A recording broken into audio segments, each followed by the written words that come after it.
अस्सलाम वालेकुम दोस्तों, मैं हूं दानिश और आज की इस वीडियो में हम कवर करेंगे ओपनसीवी के इमेज प्रोसेसिंग के बेसिक कॉन्सेप्ट।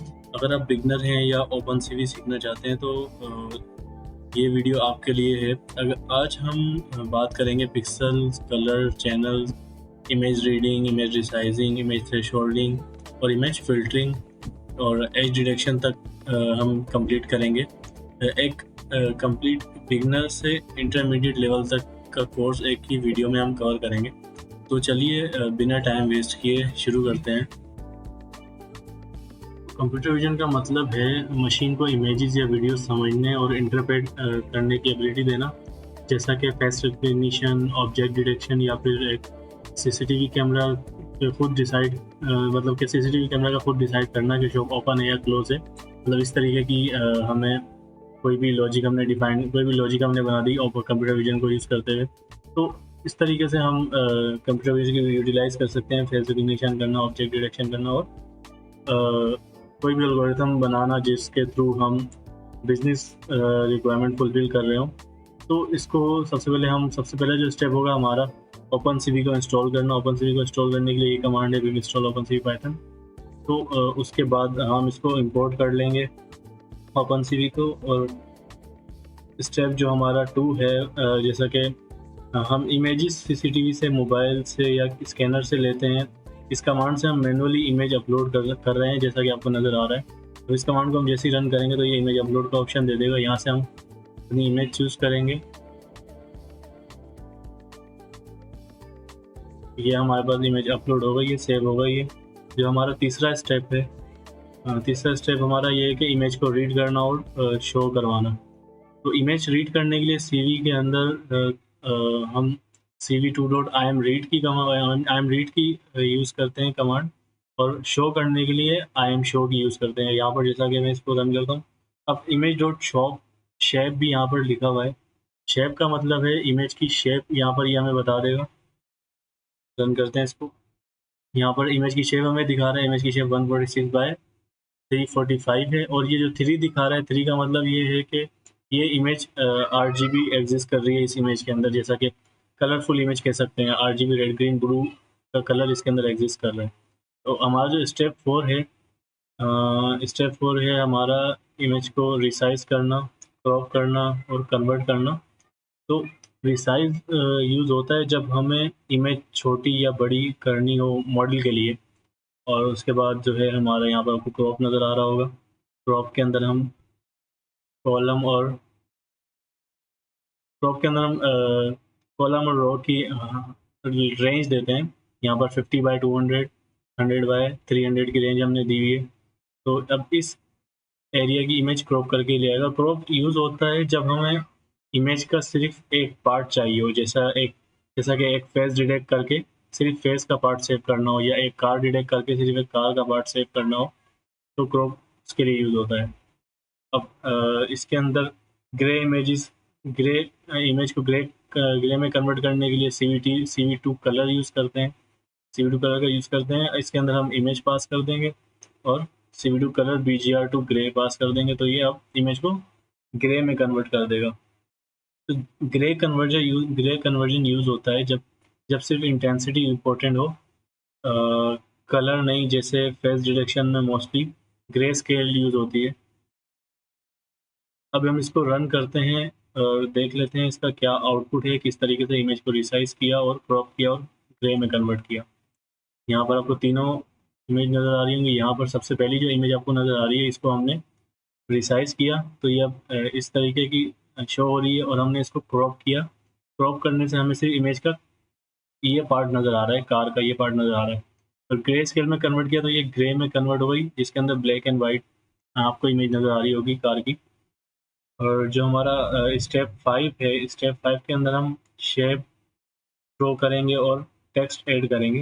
ये रियल लाइफ में यूज़ होता है जब हमें किसी ऑब्जेक्ट को हाईलाइट करना हो, जैसे लाइसेंस प्लेट के अराउंड बॉक्स ड्रॉ करना या इमेज पे लेबल करना।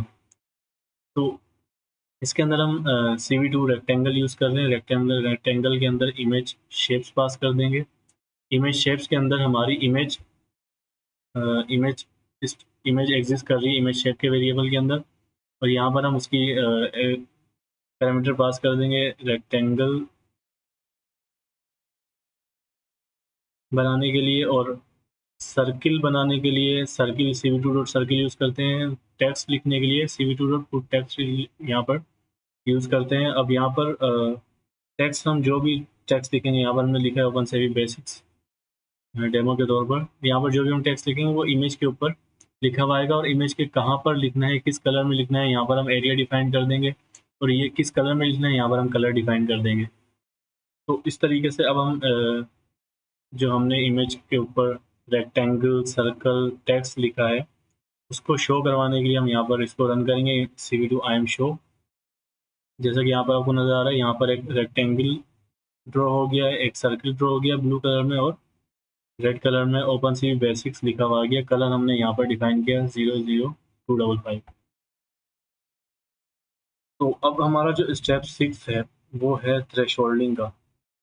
थ्रेशोल्डिंग का यूज़ होता है ब्लैक एंड वाइट इमेजेस बनाने के लिए, जैसे OCR ऑप्टिकल कैरेक्टर रिकॉग्निशन में OCR हम यूज़ करते हैं टेक्स्ट को रीड करने के लिए।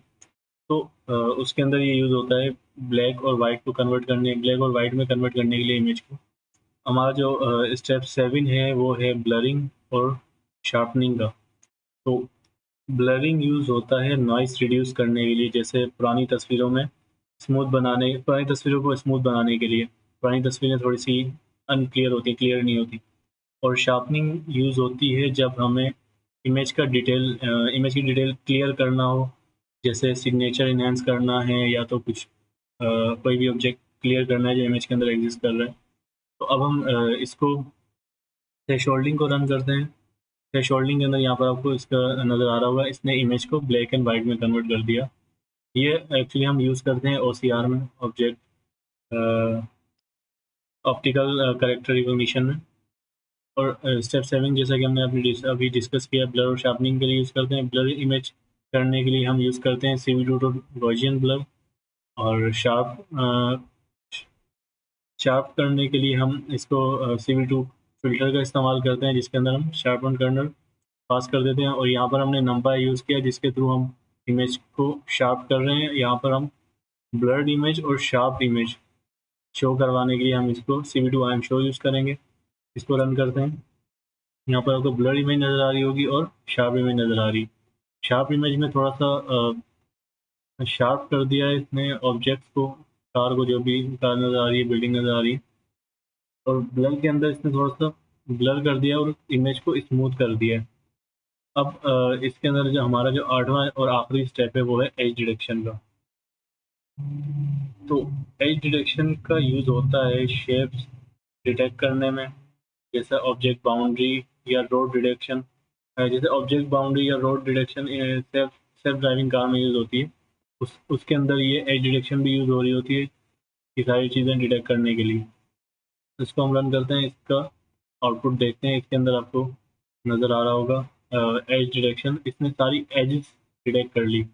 यहाँ पर जैसे आपको नज़र आ रहा है कार के अंदर जो एजेस हैं ऑब्जेक्ट की, जितनी भी एज हैं वो सब डिटेक्ट करके इसने ड्रॉ करके हमें रिटर्न कर दी।